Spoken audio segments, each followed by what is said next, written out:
Last time on this channel, I talked about a really serious topic, suicide, and the concept of it, not just the concept of it, but what it means and what it feels like, I think, and just suicide in general as a conversational piece. This time, I think I'm going to talk about suicide and how it might be perceived in society or talked about in society. I first would love to talk about Robin Williams. God rest his soul. Loved him. He was amazing. Great comedian, great actor. He did Flubber and Mrs. Doubtfire and Aladdin, of course, everybody's favorite. But unfortunately, he was mentally sick. Is the best way I can say it.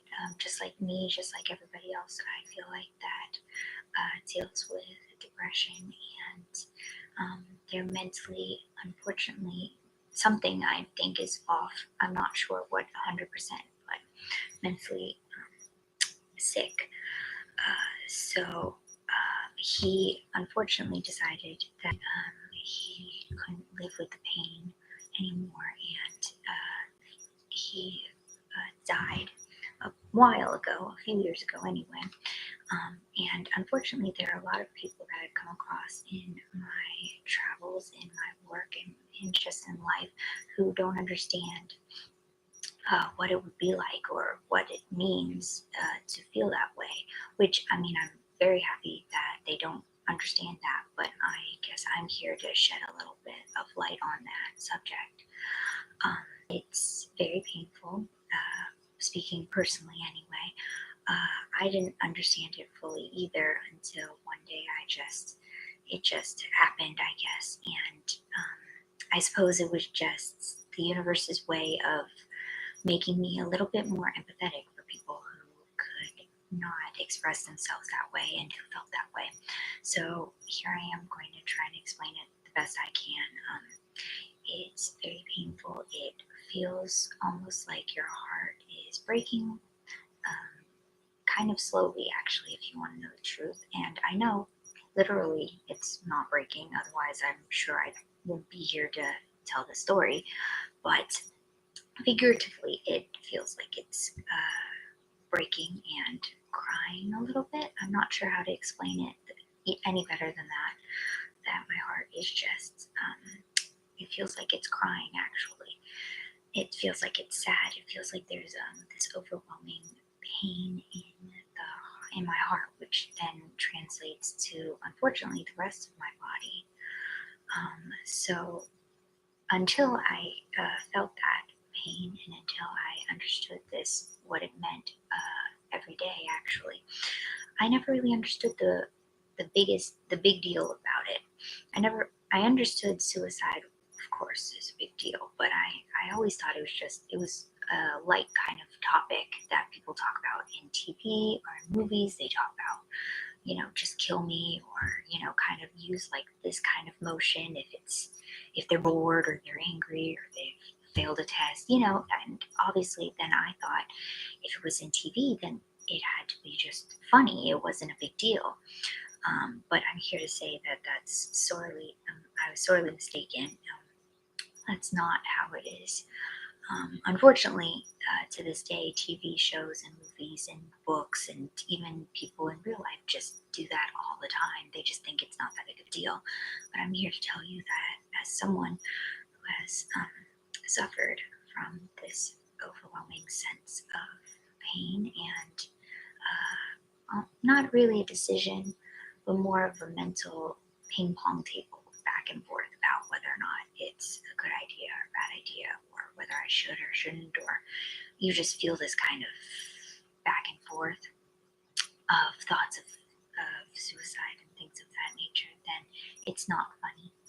It's actually quite serious. It's a quite serious topic, and unfortunately, I don't know if everybody understands that. I think that's one of the many reasons that I started this little vlog, is because people think that it's funny and you can use different words interchangeably throughout your conversation. And I'm here to tell you that you can do that for some words, but not depression and not anxiety, and not,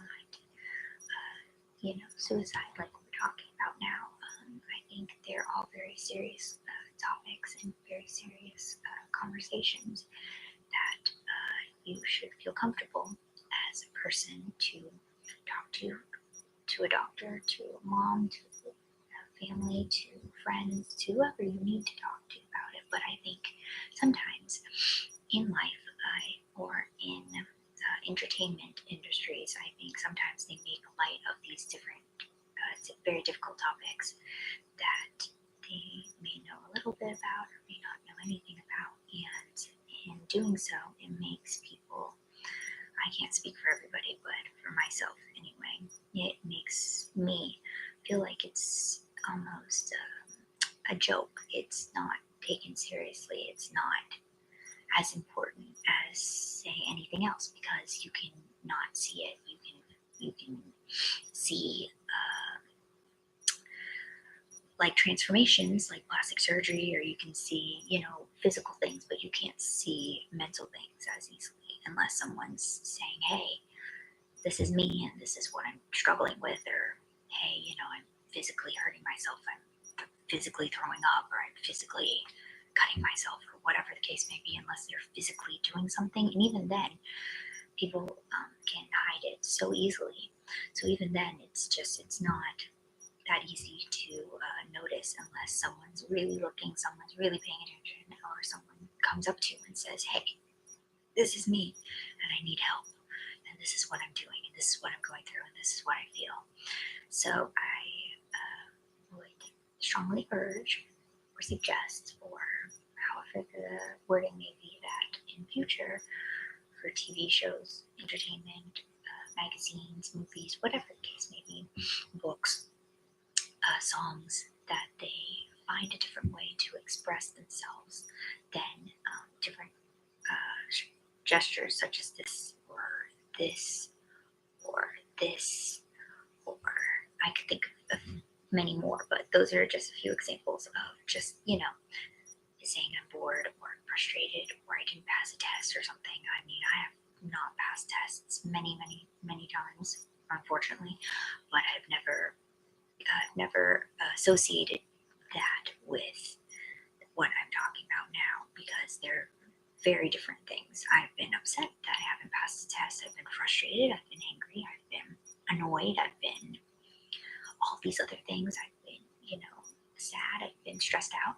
All of these different things. I've been all of these things when I haven't passed a test, when I'm bored, when I'm in a fight with someone, all of these things. But those are very different feelings and emotions and conversational pieces than wanting to hurt yourself or wanting to not be here anymore, because those feelings from a test are temporary. You'll pass the test and then you'll feel great, or you'll go out with friends and you'll feel better, or you'll get a great relationship and you'll be okay, whatever the case may be. So that's that. Those are just temporary. It's just like when people try and say they're depressed for not passing a test. No, that's not the correct term. It's you're upset, you're sad, you're frustrated, you're angry, all those other feelings that I've said. But you're not depressed, because depression, you have to take medicine for years, if not for the rest of your life. You have to go to doctors, you have to go to therapy, you have to deal with these things every day, all day, for at least the foreseeable future, if not for the rest of your life, if you don't get it under control. But when you don't pass a test, or when you've broken up with someone, or when you're in a fight with someone, whatever that may be, then you can be angry for that long, for a split second. You can be frustrated, you can be sad, you can be whatever, but as soon as you break up with that person, or as soon as you get another relationship, or as soon as you pass another test, you'll be elated, you'll be a lot better. So there's a big difference between temporary and forever, and that's, I think, what we as society need to understand, is that there's temporary feelings of pain and angry and anguish and sorrow here, but depression, or not being here anymore, that is a permanent saw once on Facebook something saying something like, if you suicide is not a permanent solution. It just transfers pain from one person to another, and it couldn't be even more inaccurate if it tried to be, because first of all, you're not inside that person's body, so you don't understand what they're feeling. You don't understand what brought them to that decision. You don't understand any of that.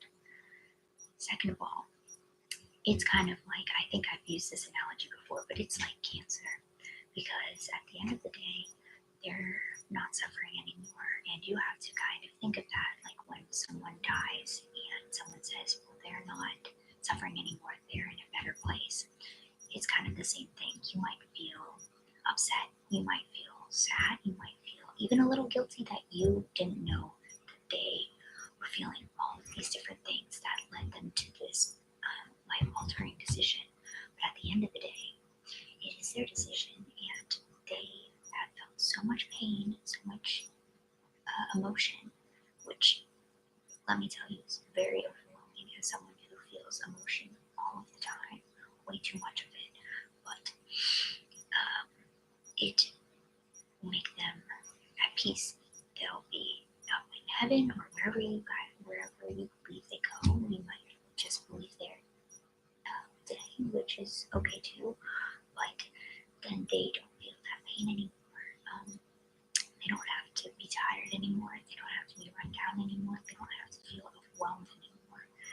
And so I think that's the biggest thing, is that the person who wrote that, they just don't understand what they feel like and what's inside their body,